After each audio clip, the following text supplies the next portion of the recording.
नमस्ते मित्रों, living happily में आप सबों का मैं नरेंद्र कुमार कथावाचक सहृदय स्वागत करता हूं। मित्रों, हमारी वेद की ही श्रृंखला में प्रथम वीडियो को आपने देखा था, जिसमें हमने यह वादा किया था कि वेद के 18 पुराण के बारे में हम आपसे जिक्र करेंगे, फिक्र करेंगे, उनकी सारांश के रूप में हम प्रस्तुत करेंगे, जिसके तहत हम यह आपको बताएंगे कि उन 18 पुराण में किस प्रकार पूर्णतया वैज्ञानिक आधार पर इन पुराणों को वर्गीकृत किया गया है, उनमें कितने अध्यायों की संख्या है, कितने श्लोकों की संख्या है, कितने वो खंडों में विभाजित किए गए हैं, कितने अध्याय में, और हर पुराण में किनकी महानता पर वह केंद्रित है। इसके साथ ही वह कौन सी सभ्यता है, उन सभ्यताओं से हमें सीखने को क्या मिलता है, वो कौन कौन सी कथाएं हैं, दंत कथाएं हैं, पौराणिक कथाएं हैं, ये सारी बातों को हम विस्तार से उल्लेखित यहाँ करने जा रहे हैं। तो मित्रों, अगर पुराणों की बात की जाए तो उन 18 पुराण में प्रथम पुराण होता है ब्रह्म पुराण। यह सबसे प्राचीन है। इस पुराण में 246 यानी कि 246 चैप्टर्स हैं और 14,000 श्लोक हैं। मित्रों, इस ग्रंथ में ब्रह्मा जी की महानता के अतिरिक्त सृष्टि की उत्पत्ति, गंगा अवतरण तथा रामायण और कृष्णावतार की कथाएं भी संकलित हैं। इस ग्रंथ से सृष्टि की उत्पत्ति से लेकर सिंधु घाटी सभ्यता तक कुछ न कुछ जानकारी प्राप्त की जा सकती है। दूसरा है पद्म पुराण, जिसमें है 55,000 श्लोक, और यह ग्रंथ 5 खंडों में विभाजित किया गया है, जिनके नाम हैं सृष्टि खंड, स्वर्ग खंड, उत्तर खंड, भूमि खंड एवं पाताल खंड। इस ग्रंथ में पृथ्वी, आकाश, नक्षत्रों की उत्पत्ति के बारे में विस्तार से बताया गया है। 4 प्रकार से जीवों की उत्पत्ति होती है मित्रों, जिन्हें उदिभज, स्वेदज, अंडज तथा जरायुज के श्रेणी में रखा गया है। यह वर्गीकरण पूर्णतः वैज्ञानिक एवं शोध पर आधारित है। भारत के सभी पर्वतों और नदियों के बारे में भी विस्तार से वर्णन है।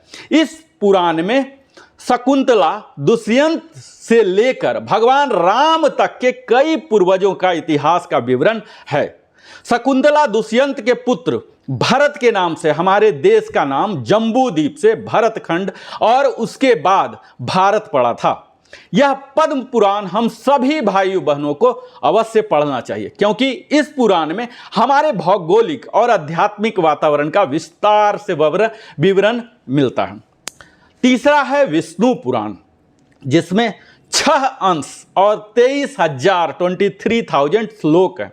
इस ग्रंथ में भगवान श्री विष्णु जी, बालक ध्रुव जी तथा कृष्णावतार की कथाएं संकलित हैं। इसके अतिरिक्त सम्राट पृथु जी की कथा भी शामिल है, जिसके कारण हमारी धरती का नाम पृथ्वी पड़ा था।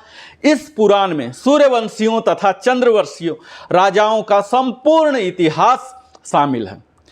मित्रों, विष्णु पुराण वास्तव में एक ऐतिहासिक ग्रंथ माना जाता है। भारत की राष्ट्रीय पहचान उन सदियों पुरानी है, जिसका प्रमाण विष्णु पुराण के श्लोक में मिलता है। साधारण शब्दों में हम यह कह सकते हैं कि वह भौगोलिक क्षेत्र जो भारत में हिमालय तथा दक्षिण में सागर से जो घिरा हुआ है, यही भारत देश है, और उसमें निवास करने वाले हम सभी जन भारत देश के ही संतान हैं। भारत देश और भारतवासियों की इससे स्पष्ट पहचान और क्या हो सकती है मित्रों। चौथा है शिव पुराण। शिव पुराण, जिसे हम आदर से शिव महापुराण भी कहते हैं। इस महापुराण में 24,000 श्लोक हैं। यह 7 संहिताओं में विभाजित है। इस ग्रंथ में भगवान शिव जी की महानता तथा उनसे संबंधित घटनाओं को दर्शाया गया है। इस ग्रंथ को वायु पुराण भी कहा जाता है। इसमें कैलाश पर्वत, शिवलिंग और रुद्राक्ष का वर्णन मिलता है एवं महत्व विस्तार से प्रदर्शित किया गया है। सप्ताह के 7 दिन के नामों की रचना, प्रजापतियों का वर्णन तथा काम पर विजय पाने के संबंध में विस्तार से यहाँ वर्णन आपको मिलेगा। हर सप्ताह के दिनों के नाम हमारे सौर मंडल के ग्रहों पर आधारित है मित्रों, और आज भी लगभग समस्त विश्व में प्रयोग में किए जाते हैं। भगवान शिव जी के भक्तों को श्रद्धा एवं भक्ति से शिव महापुराण का नियमित पाठ करना चाहिए। भगवान शंकर जी बहुत दयालु, परोपकारी और भोले हैं। जो भी इस शिव पुराण को भाव से पढ़ता है उसका कल्याण सुनिश्चित होता है। पांचवा है भागवत पुराण। भागवत पुराण जिसमें 18,000 श्लोक हैं एवं 12 स्कंद हैं। इस ग्रंथ में आध्यात्मिक विषयों पर वार्तालाप की गई है। भागवत पुराण में आप पाएंगे भक्ति, ज्ञान और वैराग्य की महानता को यहाँ प्रदर्शित किया गया है। भगवान विष्णु जी और भगवान गोविंद के अवतार की कथाओं को विस्तार में यहाँ दर्शाया गया है। इसके अतिरिक्त महाभारत काल के पूर्व के कई राजाओं, ऋषि मुनियों और असुरों की कथाएं भी यहाँ संकलित की गई है। इस ग्रंथ में महाभारत युद्ध के पश्चात श्री कृष्ण का अपकपट, द्वारिका नगरी के जलमग्न होने और यादव वंशियों के समूल नाश तक का विवरण दिया गया है। छठा है नारद पुराण, जो 25,000 यानी कि 25,000 श्लोकों से अलंकृत है तथा इसके भी 2 भाग, दोनों भाग में सभी 18 पुराणों का सार दिया गया है। प्रथम भाग में मंत्र तथा मृत्यु पश्चात के क्रम और विधान हैं। गंगा अवतरण की कथा भी विस्तार में बताई गई है। दूसरे भाग में संगीत के 7 स्वर सारे गामा पद निसा, सप्तक के मध्य तथा तार स्थानों, मूर्छनों, शुद्ध एवं कूट तानों और स्वर मंडल का ज्ञान भी यहाँ पाया जाता है।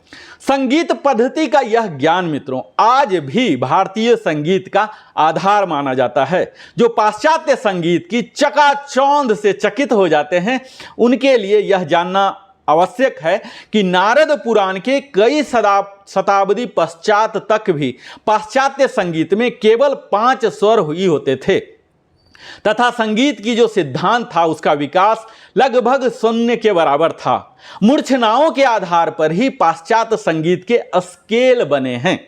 सभी संगीत के प्रेमी जो संगीत को अपना कैरियर समझ लिया हो या संगीत या अध्यात्म के साथ में देखने वाले ब्रह्म मुहूर्त पुरुष को नारद पुराण का अध्ययन अवश्य करना चाहिए मित्रों।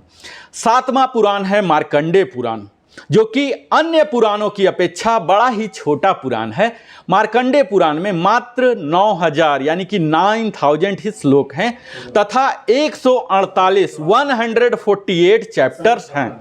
इस ग्रंथ में सामाजिक न्याय और योग के विषय में ऋषि मार्कंडेय जी तथा ऋषि जैमिनी जी के मध्य वार्तालाप है। इसके अतिरिक्त भगवती दुर्गा जी तथा भगवान श्री कृष्ण जी से जुड़ी सभी बीती हुई कथाओं इसमें संकलित की गई है। सभी ब्रह्म समाज को यह पुराण अवश्य ही पढ़ना चाहिए। कम से कम मार्कंडेय जी ऋषि के वंशज के इस पुराण को थोड़ा थोड़ा कर पढ़ने की कोशिश हमें अवश्य करना चाहिए। इस पुराण के अध्ययन से माना जाता है कि आध्यात्मिक अक्षय सुख की प्राप्ति होती है। 8वां पुराण है अग्नि पुराण। इसमें 383 यानी कि 383 चैप्टर्स हैं और 15,000 श्लोक हैं। इस पुराण को भारतीय संस्कृति का ज्ञान कोश या आज की भाषा में आप कह सकते हैं विकिपीडिया या गूगल भी कह सकते हैं। इस ग्रंथ में भगवान मत्स्यावतार का वर्णन विस्तार में किया गया है। रामायण तथा महाभारत काल की संक्षिप्त कथाएं भी इसमें संकलित की गई हैं। इसके अतिरिक्त कई विषयों पर वार्तालाप हैं जिनमें धनुर्वेद, गंधर्व वेद तथा आयुर्वेद, जो कि आज सबसे सटीक कई तरह की रोगों को इलाज और रोगों से बचने की विधान हमें देता है। धनुर्वेद, गंधर्व वेद और आयुर्वेद को उपवेद भी कहा जाता है मित्रों। 9वां है भविष्य पुराण। इसमें 119 यानी कि 119 चैप्टर हैं तथा 28 श्लोक हैं। इस ग्रंथ में सूर्य देवता का महत्व, वर्ष के 12 महीनों का निर्माण, भारत के सामाजिक, धार्मिक तथा शैक्षिक विधानों और भी कई विषयों पर आपको वार्तालाप मिलेंगे। इस पुराण में सांपों की पहचान, विष तथा विषदंश संबंधी महत्वपूर्ण जानकारियां भी दी गई है। इस भविष्य पुराण की कई कथाएं आपको बाइबल की कथाओं से भी मेल खाती हुई मिलेंगी। भविष्य पुराण में पुराने राजवंशों के अतिरिक्त भविष्य में आने वाले नंद वंश, मौर्य वंश का भी यहाँ वर्णन मिला है। इसके अतिरिक्त विक्रम बेताल तथा बेताल पश्चिमी की कथाओं का विवरण भी यहाँ है। भगवान श्री सत्यनारायण की कथा जो हम करते हैं हर पूर्णिमा की, इसी पुराण से ली गई है। यह भविष्य पुराण भारतीय इतिहास का एक महत्वपूर्ण स्रोत है मित्रों, जिस पर कई तरह की शोध करने की आवश्यकता है।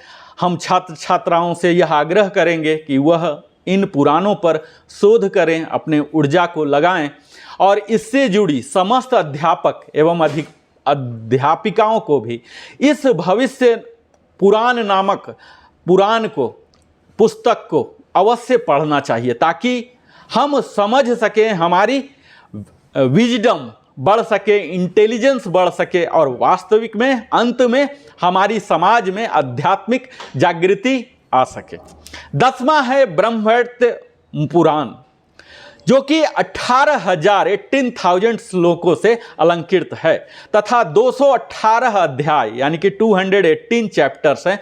इस ग्रंथ में ब्रह्मा जी, गणेश जी, तुलसी माता, सावित्री माता, लक्ष्मी माता, सरस्वती माता एवं भगवान श्री कृष्ण की महानता को दर्शाया गया है तथा उनसे जुड़ी सारी कथाएं संकलित की गई है। इस पुराण में आयुर्वेद संबंधी ज्ञान भी संकलित की गई है, जो आयुर्वेद और भारतीय परंपरा में निरोगी काया के विषय पर गंभीर है।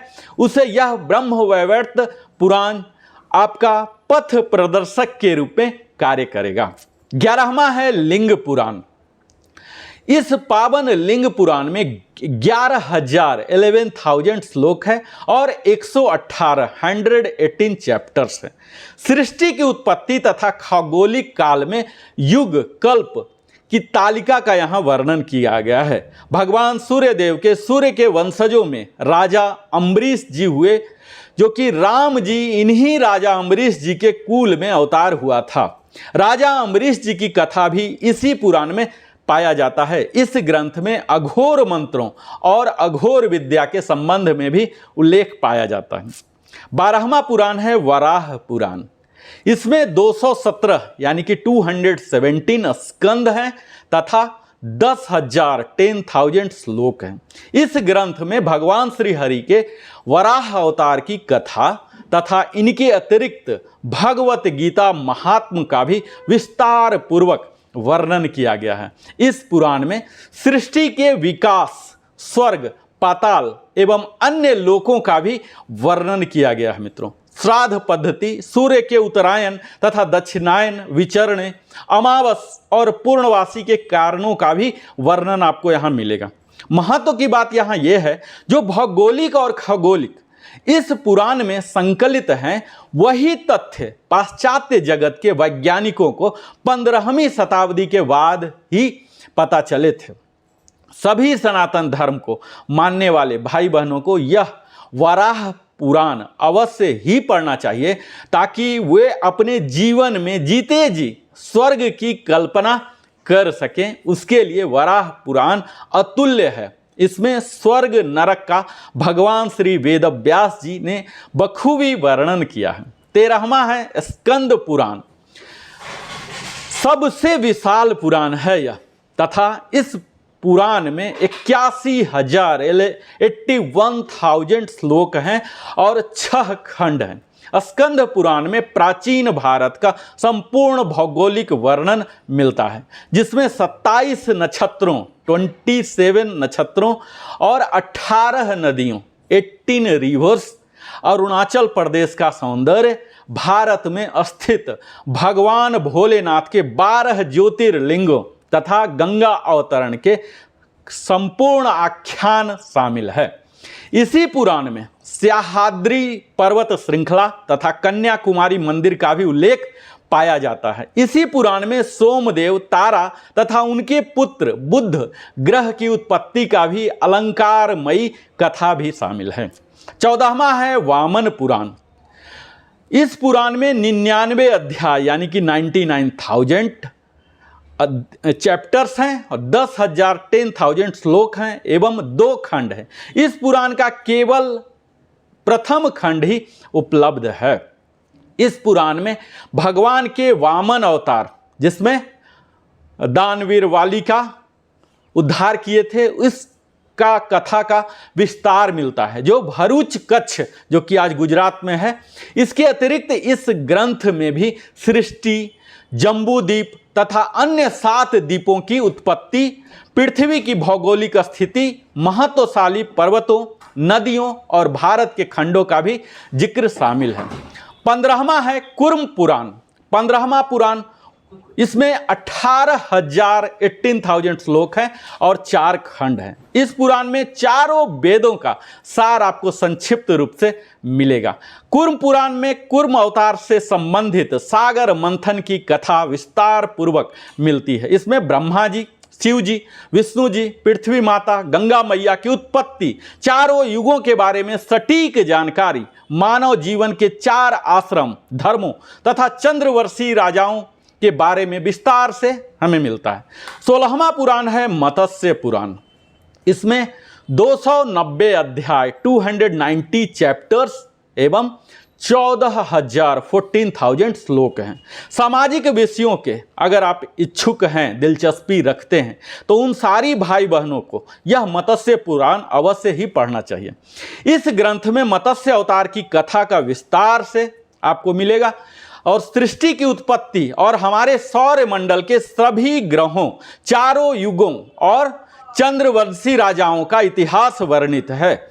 कच्छ, देवयानी, शर्मिष्ठा तथा राजा ययाति की रोचक कथा भी इसी मत्स्य पुराण में है। 17वां है गरुड़ पुराण। इसमें 279 यानी कि 289 चैप्टर्स हैं और 18,000 श्लोक हैं। इस ग्रंथ में मृत्यु पश्चात की घटनाएं यानी कि प्रेतलोक, यमलोक, नरक तथा 84 लाख योनियों के नरक स्वरूपी जीवन के बारे में विस्तार से बताया गया है। इस पुराण में कई सूर्यवंशी तथा चंद्रवंशी राजाओं का वर्णन भी है। साधारण लोग इस ग्रंथ को पढ़ने से कई बार हिचकते हैं, डरते हैं, रखना भी नहीं चाहते गरुड़ पुराण घर को। इस ग्रंथ को किसी भी संबंधी या परिचित की अक्सर मृत्यु होने के पश्चात ही पढ़वाया जाता है। वास्तव में क्या होता है, इस पुराण में मृत्यु पश्चात जो पुनर्जन्म होने की सनातन धर्म में आस्था है, गर्भ में स्थित भ्रूण की वैज्ञानिक अवस्था सांकेतिक रूप से यहाँ दिया गया है, जिसे बैतरणी नदी की संज्ञा के रूप में माना जाता है। उस समय तक भ्रूण के विकास के बारे में कोई भी वैज्ञानिक जानकारी नहीं थी। तब हमारे इसी गरुड़ पुराण ने विज्ञान और वैज्ञानिकों को दिशा दी थी, दशा दी थी, और इस गरुड़ पुराण को पढ़कर हम मानव नरक में जाने से बच सकते हैं, ऐसी मान्यता है। और अंतिम है 18वां ब्रह्मांड पुराण। यह अंतिम पुराण है। इस पुराण में 12,000 श्लोक है तथा पूर्व, मध्य और उत्तर 3 भाग है। ऐसी मान्यता है कि अध्यात्म रामायण पहले ब्रह्मांड पुराण का ही एक अंश था, जो अभी एक पृथक ग्रंथ है। इस पुराण में ब्रह्मांड में स्थित ग्रहों के बारे में विस्तार से वर्णन आपको मिलेंगे। कई सूर्यवंशी तथा चंद्रवंशी राजाओं का इतिहास भी यहाँ संकलित है। सृष्टि की उत्पत्ति के समय से लेकर अभी तक 7 मनवंतर बीत चुके हैं, जिनका विस्तारित वर्णन इस ग्रंथ में किया गया है। भगवान श्री परशुराम जी की कथा भी इस पुराण में ही दी गई है। इस ग्रंथ को विश्व का प्रथम खगोल शास्त्र के रूप में माना जाता है। भारत के ऋषि इस पुराण के ज्ञान को पूरे ब्रह्मांड तक ले गए थे, जिसके प्रमाण हमें अभी मिलते हैं।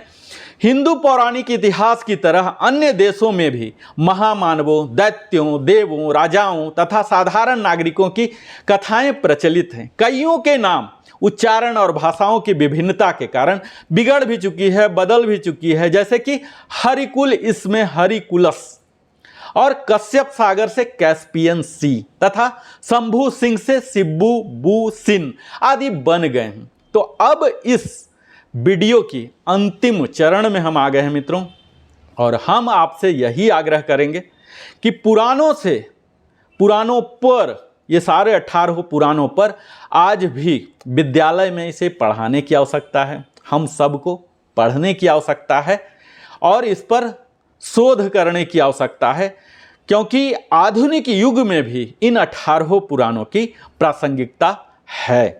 और मेरा तो यही आग्रह होगा कि इन पुराणों को आधुनिक ज्ञान पुराणों जो हमारी सिलेबस है यहाँ इंट्रोड्यूस किया जाए। पुराणों की पवित्र कथाएं जो धर्म और अर्थ को प्रदान करने वाली होती है, अध्यात्म की दिशा में अक्सर अग्रसर होने वाली साधकों को पौराणिक कथाओं के अनुशीलन से तत्व ज्ञान की प्राप्ति होती है। मित्रों, यह तो लाभ है।